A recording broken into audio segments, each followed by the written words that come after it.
Hello and welcome everybody to the third session of the NZX Virtual Global Dairy Seminar for 2020, sponsored and brought to you by StoneX, Interfood and Global Dairy Trade.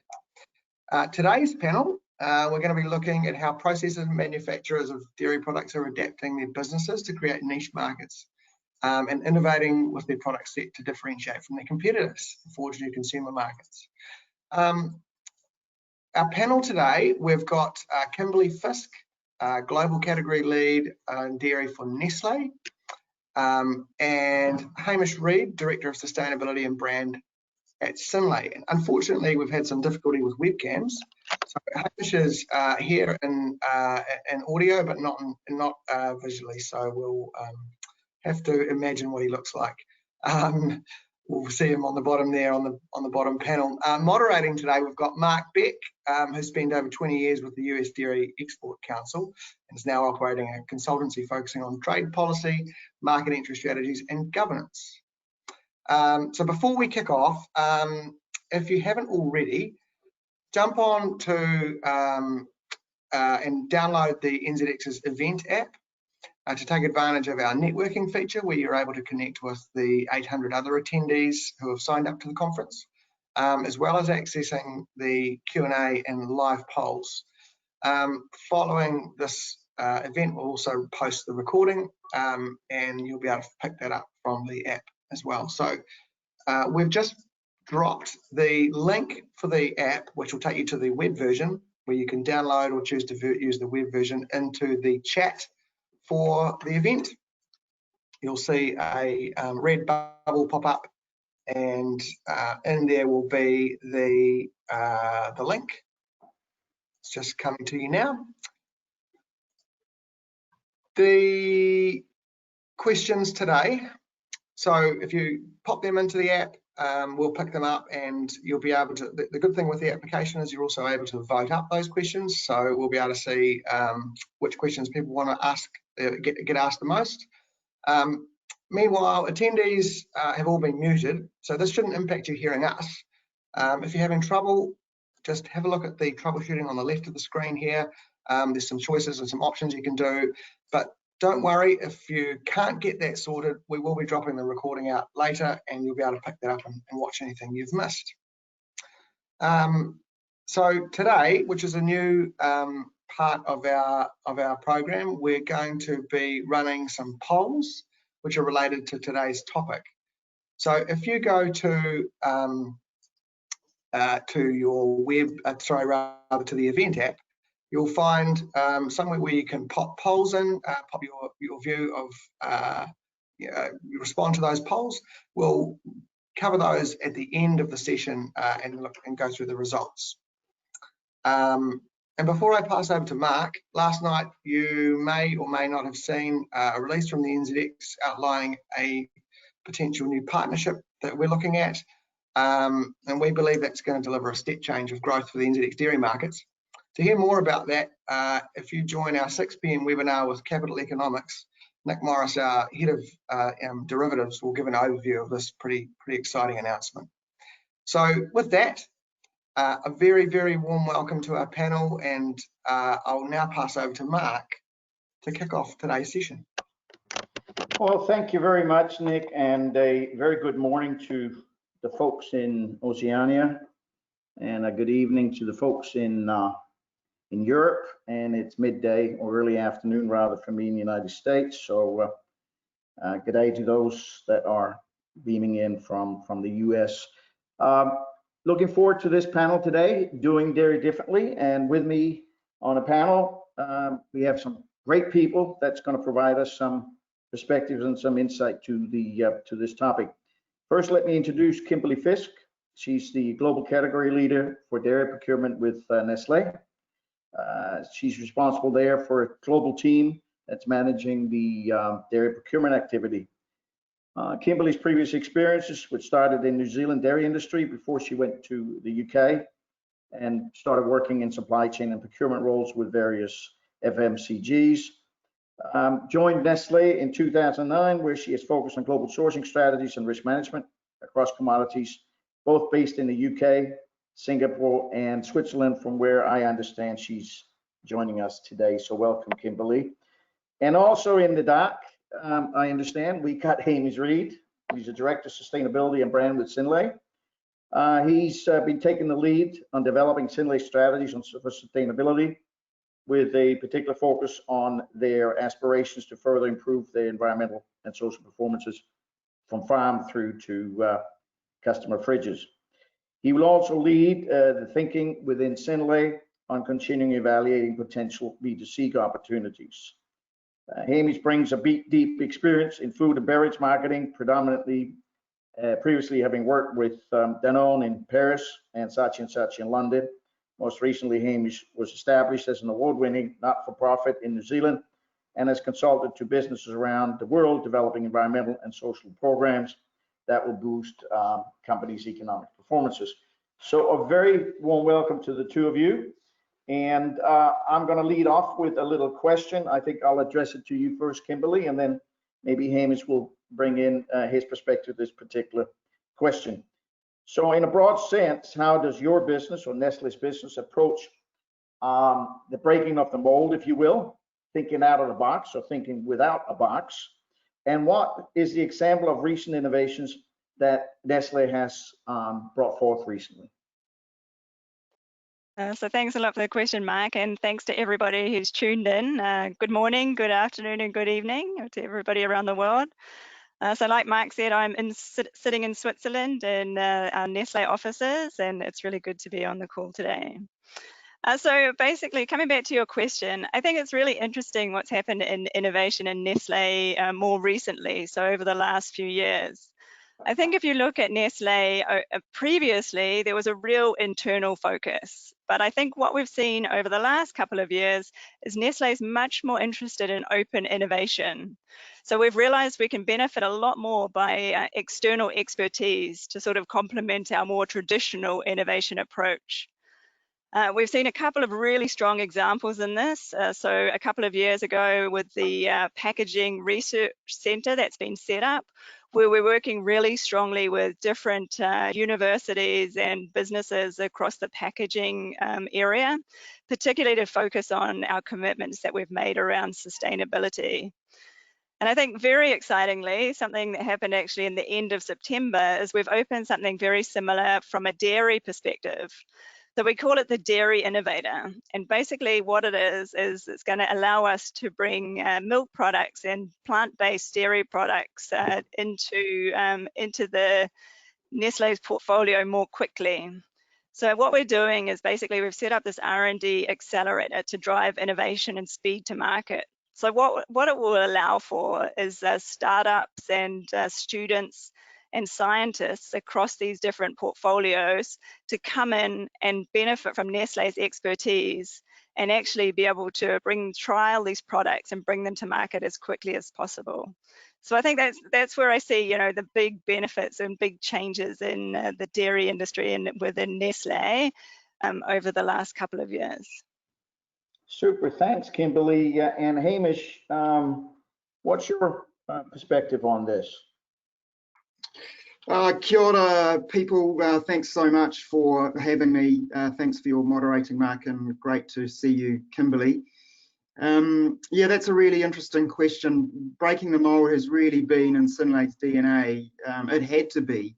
We're only a 12-year-old company. We're operating in a deeply established industry.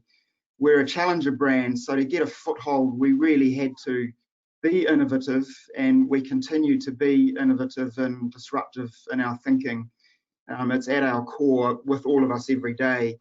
It's even written into our purpose statement, which is doing milk differently for a healthier world. So examples of that, probably the biggest one is the innovation that we've led behind the farm gate. We create segregated streams of milk that come with specific value propositions that we tailor to the needs of our customers. So that's been quite a breakthrough for us. Prior to that, innovation really came through the factory in terms of formulations and product delivery, as opposed to moving backwards in the value chain. Probably another example of that is our sustainability strategy. We set ourselves really tough targets in 2018, which includes reducing our climate impact of our operations consistent with 1.5 degrees of warming. All of our farms have had farm-specific greenhouse gas inventories for the past 3 years. They've got mitigation plans in place, and we pay our farmers more to deliver against those mitigation plans. And as far as we know, we're still the only primary sector processor company that has set on-farm greenhouse gas reduction targets.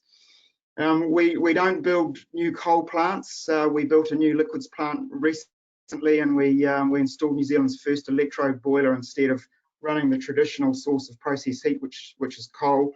So we're really determined around our sustainability strategy, and that's really a critical part of our disruptive nature and innovation plan going forward. Great, Hamish. I'm sure there's going to be some follow-up questions to both of your answers here. I thought they were very good. I'll leave that for the audience maybe to chip in. If not, I may have some things I want to. Moving on, sort of related maybe to that, particularly around the innovation and innovation culture.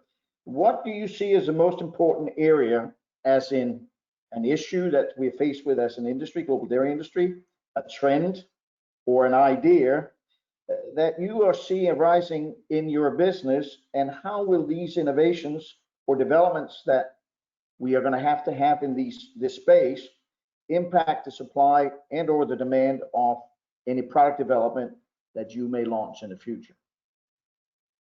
I'm going to start with Hamish this time. Thanks, Mark. Well, if you look back over the last 50 years or so, the food industry has been hugely successful in feeding many more people, and we've done that efficiently and cheaply. But there's been a cost to climate, to soil, to water, to animals, and even to the health of people, and that's been an unintended consequence, of course. But we're seeing that proliferation of health issues as a result of the industrialization of food, which is a real challenge that we need to face into. And I think the world is increasingly realizing that right through our sector. And it's probably a fairly contentious statement, but you could say that in certain parts of the world, in certain sectors, big agriculture is broken. And we really need to reinvent the way in which we feed the world in the future. And really critical and right at the center of that is the regenerative agriculture movement. We see that as a critical cog in the wheel of reinvention. So we've got that right at our centre, and we're collaborating with brilliant companies, with the likes of Nestle, that share our view around reimagining the future of feeding people. And I think if we're able to crack that as a sector, it will mean that many more people will be able to thrive in a really healthy way in perpetuity. Thank you. And Kimberly, your thoughts on this? Yeah, so I'm really happy to hear that Hamish and I are quite aligned on this topic, and we didn't actually talk before this panel, but it actually shows what's really critically important to the dairy industry as we move forward. And I think the sustainability piece is basically the key for moving forward for Nestle, and particularly around reducing carbon emissions. So Nestle's made a lot of commitments in this area, most recently last year, where they basically announced the ambition to achieve net zero greenhouse gas emissions by 2050. And you can imagine, if you look across our supply chain, across the value chain, a significant amount of that is coming from agricultural practices, and a significant amount of that is coming from dairy. And so I think it's important as Nestle, as a dairy company, that we work with our supply base, but also with our farmers directly, where we're sourcing milk directly, to ensure that we can reduce these emissions, to make sure that we can meet this target. It's really a massive target and a huge commitment that we've made. And we're really starting to see the dairy industry really taking this seriously and really starting to get on board as well, which is going to be critically important. It's not something that Nestle can do alone, that's for sure. And I think really it all happened at really good timing. Actually, yesterday we announced our the fact that we're working with the Innovation Center in the US. And so basically we have signed up to the Net Zero Initiative. And so the Net Zero Initiative is basically an industry effort to help dairy farmers implement new technologies and more sustainable practices to work towards this goal. And Nestle is basically the first company to sign up to this program, and we hope to see more people involved in this as well.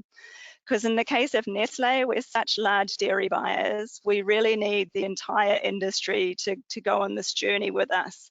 And we know that there's a lot of work to be done, and there's a lot of new technologies and science that we're going to have to explore and find along the way. But I think we're really open, as I said in the first question, to work more closely with industry and with universities to find a solution. Thanks, Kimberly.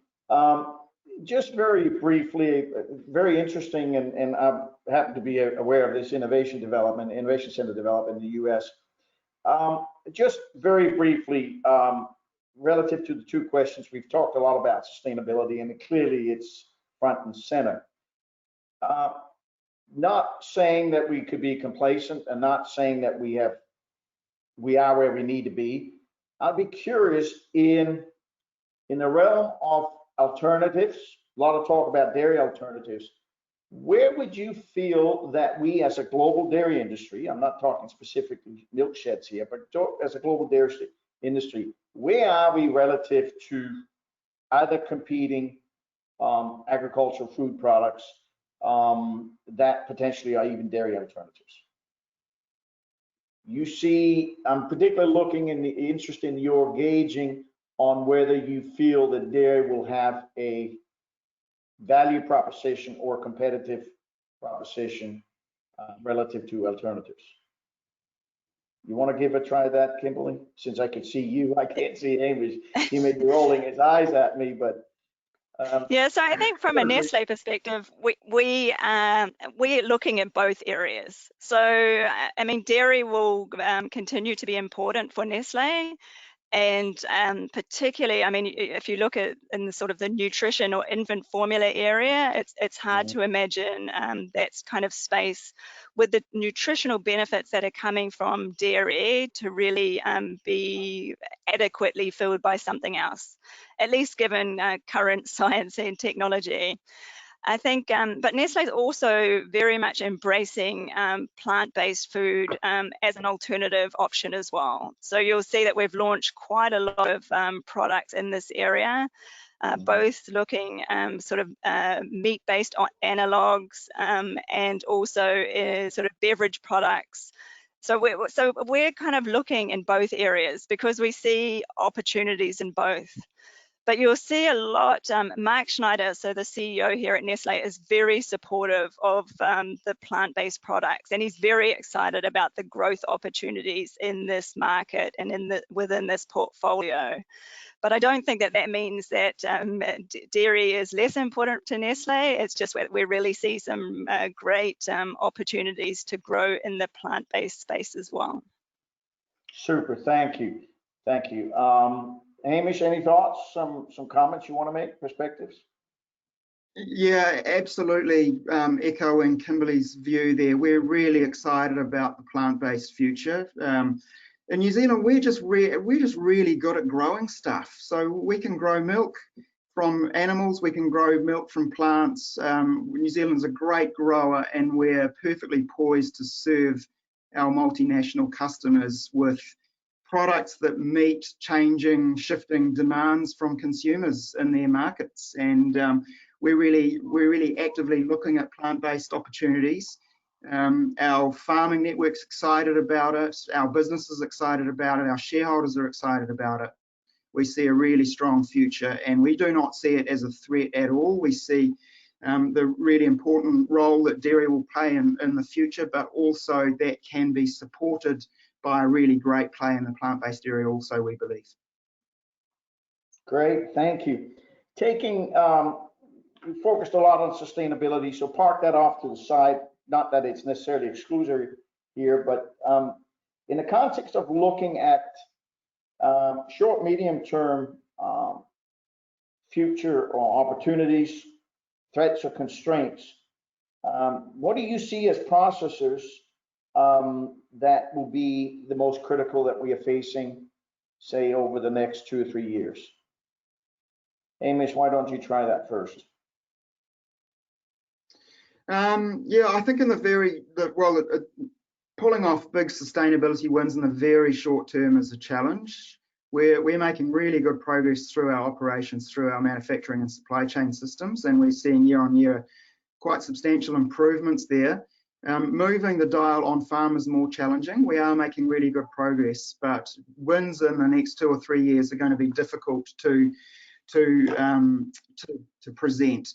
But we do think there are some really great opportunities in the short term on other platforms though, and one particular one is around better leveraging the food provenance asset, which is inherent for companies that are operating out of New Zealand. So that's a great opportunity for our customers to, I think, further leverage that platform, which has a whole lot of value for consumers around traceability and provenance back to New Zealand. And I think the way that our country has handled COVID has really elevated our positioning as a nation in terms of not only safety and security, but also around food provenance. So there's a really great opportunity there.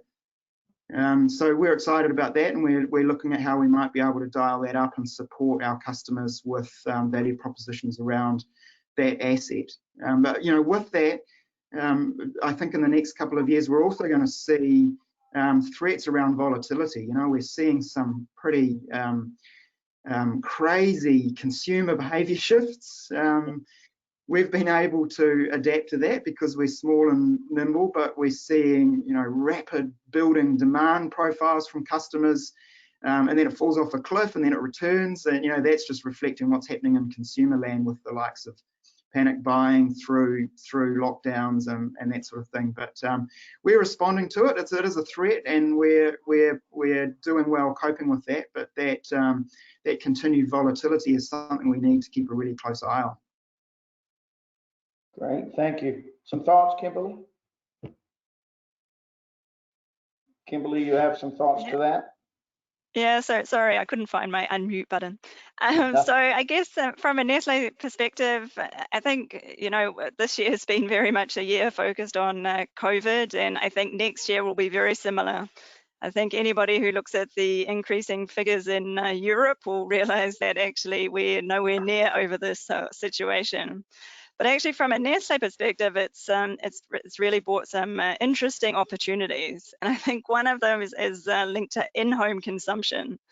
So this is a trend that it's basically against the trend, right? So for years, we've basically been seeing people consume more and more food and beverage out of home, and basically ever since March or February, that's kind of turned around. And we expect it will take a couple of years for this to return to sort of pre-crisis levels. And so I think that that's one area that we see as an opportunity. And another opportunity is really linked to health. And so this is another part of our business that's done incredibly well over the last year. Particularly in the health science area, linked to sort of immunity, and our Garden of Life business, which is a supplements business in the US, has done extremely well because people are looking for products that are both healthy and nutritious. And I think that we'll continue to see that over the next couple of years. From a threat perspective, probably linked a little bit to volatility, so similar to what Hamish mentioned. I think we're a little bit concerned about what's going to happen in these economies, particularly as governments start to reduce subsidies or support programs that are in place. So what is that going to mean from a consumer perspective? But in Nestle's perspective, we also see this as a bit of an opportunity because we continue to have a large portfolio around affordable nutrition. And this is an area where we'll continue to focus on over the next few years. Thank you, Kimberly. Both of you were talking a little about the COVID-19 and the implications and impact that it's had on your business. And I was going to ask you a little more about that, but I think you've addressed it very well. So in that vein, I want to go back a little more to the, we talked a lot, you know, the first part of it around sustainability, and I think there's broad agreement that that is a real critical thing, not only as a must, but also as a competitive prerequisite in order to be and continue to be in the business. Relative to then the dynamic, and it's something I focused on quite a bit when I was at Dairy Export Council. I wanted to sort of gauge you or survey you on whether the advent of alternatives, dairy alternatives, broadly as we look to the future, would be a competitive threat or a collaborative opportunity. Where do you see the evolution of dairy and the evolution of food to provide more collaborative opportunities, or do you see distinct competitive threats? Hamish? Oh, absolutely. On the collaborative side, Mark, I think it's a massive opportunity, and we're really driven by what consumers want, and all the insight that points to where that's moving is that consumers at some point in the future won't differentiate between milk that comes from cows, from goats, from sheep, from oats, from other forms of plants. So it's just all milk in consumer land, and it's important that they understand the nutritional vector of plant-based alt milks versus traditional milks, and it's important that the texture, taste, and all of the sensory elements, you know, have some semblance of each other, so that they sit in a consumer repertoire of decision making. But we're poised to be able to collaborate with plant-based organisations and brands and customers that will be marketing plant-based products, and we just see it all as one big collective market opportunity rather than being distinct and separate and threats to one another. Interesting. Thanks, Hamish. Some thoughts, Kimberly? Yeah, so I think for Nestle, like I mentioned before, we're really focused in both areas, and there's definitely opportunities for products that are using both, right? So using both a dairy ingredient and a plant-based ingredient. This can become important in sort of the affordable nutrition space if we're looking for a sort of more lower cost protein option that we can mix with milk. But it's also important because it just opens up a whole new portfolio that we maybe haven't explored so much in the past before. Yeah, interesting. But I wonder, Hamish, you seem, well, both of you, quite frankly, seem very progressive in your thought process, quite frankly, in an industry that historically has had a fair degree of conservative thinking. And in my country, certainly, there are issues around the regulatory issues around what is milk. I heard you talking about, particularly you, Hamish, talked about, you know, doesn't matter whether it's cow's milk, sheep milk, goat's milk, or almond milk, oat's milk. So we have a bit of a issue around standard identity of definitions. So would it be your view that we are going to see a broader acceptance of the definition of milk, or are we going to see potentially a confrontation as we've had it in a bit in the US? I believe we've had it in Europe as well. I'm not familiar with what's going on in New Zealand and Australia to that extent. So my thoughts about the issue about that controversial issue. Who wants to go first? Well, I guess it depends who considers it a controversial issue, right? I think if you talk to the consumer, they don't see it that way. And so they are much more willing, as Hamish already mentioned, to accept many different definitions of milk. So I think, yeah, I mean, obviously we're seeing it quite a lot, both from a European and US perspective, but I think in the end, my personal opinion is that the consumer doesn't care so much. Say by a true consumer different kind of company, so God bless you. But you know, right, we always talk about consumer being the king, and we have to adapt to meet a demand or or create a new demand. So I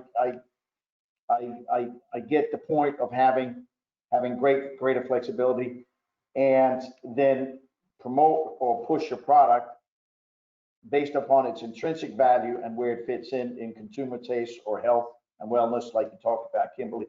Hamish, some thoughts here before we ask our audience if they have some questions?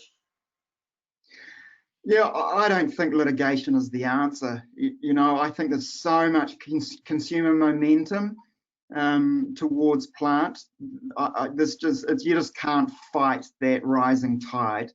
I think it's just incumbent upon the dairy industry to pivot and innovate and drive value propositions that allow dairy to remain relevant with consumers. And there's great opportunities to do that. You know, we know that milk from cows is just a magical gift from the heavens. So we've just got to innovate, build positioning around it, which is relevant for consumers in the 21st century. And if we can pull that off, then there's a really strong future for bovine milk sitting side by side, hand in hand with the plant-based revolution. Yeah. And I also think we need to channel our energy elsewhere. So particularly around meeting these targets around reducing carbon emissions. Oh, well, yes. You're not going to get an argument from me on that at all. So, but I also think, quite frankly, channels our energy. Maybe it's appropriate also you to say in terms of the outlook of where we feel or where we see there are new opportunities for dairy around the nutrition space and around the sustainability space and all that stuff. I'm going to see if there's any. I don't see any questions from any of our. I'm just going to go back. Jessica, I don't know if you hear me, if there are any questions, because I don't see any. Maybe they're not coming up on my screen. You've got a share screen. The questions will be coming up in just a moment, Mark. They're just putting the screen up. Okay.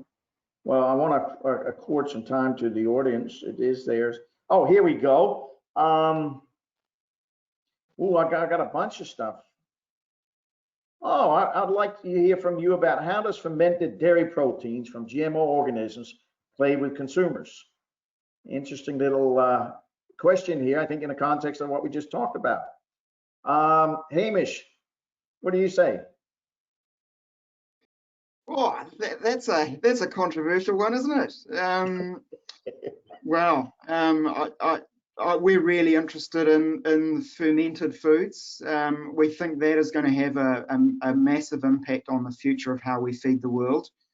The GMO part is the contentious part of it, of course, but from my understanding, the feedstock doesn't necessarily have to be GMO. Non-GMO foods can be a feedstock source for fermented foods. I think it absolutely is credible, and I think it's something to really watch for in the future. It has a whole lot of potential, which could solve a whole lot of issues for markets, consumers, processors all around the world. It's a fascinating developing area, and we're watching it closely. And of course, also derive benefits to all our stakeholders, the dairy farmers, right? Absolutely. So, Kimberly, any thoughts on this question? So no, nothing specific, although I understand there's a panel on this in the next couple of days. So I think I'll encourage people to attend it. Good point. Yeah, we'll hand that over to those. We were talking about, Kimberly, I think you particularly mentioned about the change of eating at home or getting your meals from home. So this change or revolution, how would that impact the ability to capture a sustainable premium? Kimberly, would there be a premium, or it would just be a necessarily a change in point of consumption because of the pandemic that we've experienced. Yeah, so from my perspective, I don't see this this trend being specific to in-home or out-of-home. I think it's going to be something that potentially crosses all different channels. So I think that yeah, whether you're sitting at home eating your sustainable food or sitting in a restaurant, I don't see it being playing a particularly different role. Great, yeah. Hamish, you have some thoughts on this? Just absolutely echoing Kimberly's view there, nothing additional to add. Yeah. All right, I think we sort of get into the end of the allotted time, so I want to thank you. I would like to thank Nick and the team at NZX for allowing me to moderate this year. Very interesting subject matter, something that I think we're going to continue to hear more about. So I want to thank you, Kimberly. I want to thank you, Hamish, for your very insightful comments. And I did think that we were able to sort of push the needle a little bit on this year. So with that, I thank you, and we will go over now here to get the survey, and then I will hand it back to Nick. So thank you very much, and have a rest of the evening and a rest of the day a good one. Thank you. Nick? Thanks a lot, Mark, and Kimberly and Hamish.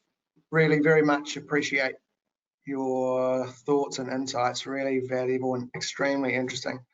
So we've got one of our polls up on screen. Everybody should be able to see around where our audience views the greatest degree of innovation to come over the next 10 years. And it seems to be product is looking pretty strong there. Product and consumer coming out the top two. So interesting stuff there. Those polls will continue to be available up on the app as people sign up. So we'll also review those at the end of the conference, and they'll be distributed to everybody. So up next, we've got a global supply and demand outlook coming up in about 20 minutes. So that's going to be really interesting. And then a really dense lineup for the next 2 days. So we will hope to see all of you there. And again, very special thanks to Hamish and Kimberly and Marc for great moderation. Thank you, Marc. And we'll look forward to seeing everybody in the upcoming sessions. Thanks very much, and goodbye. Have a great day. Thank you. Bye-bye. Thank you. Bye. Thank you. Bye.